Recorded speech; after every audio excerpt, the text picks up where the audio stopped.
komm ich von meinem Job zurück, sieh ich schon mein kleines Glück. Mein Mädchen sitzt vor ihrem Fernsehapparat und merkt so gar nicht, dass ich auf was wart. Ich denk mir so, das kann doch nicht das sein. Es ist doch spätestens das erste Mal im 3. Ich frag ganz leis, was gibt's zum Abendbrot? Das weiß ich nicht, doch schau mal so ein Fernsehangebot. Ich denk, ich hau den Magen, das hat mich grad von Socken.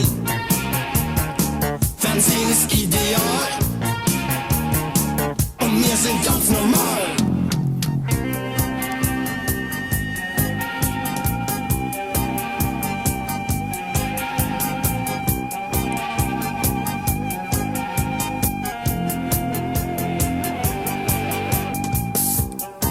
Verläuft ein wunderbar. Ich hol mein Mäd fest an den Arm. Mir wird ganz heiß und ich mach mich ans Heran. Na wart doch mal, es kommt erst noch ein Kriminalfilm dran. Ich denk, ich hau den Magen, das hat mich grad von Socken. Fernsehen ist ideal und wir sind ganz normal.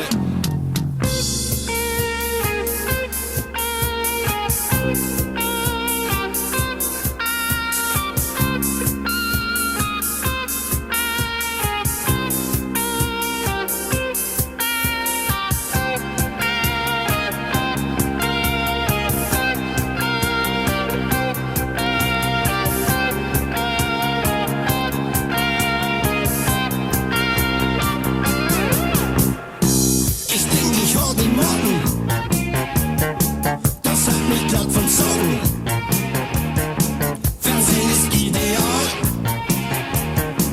und wir sind ganz normal.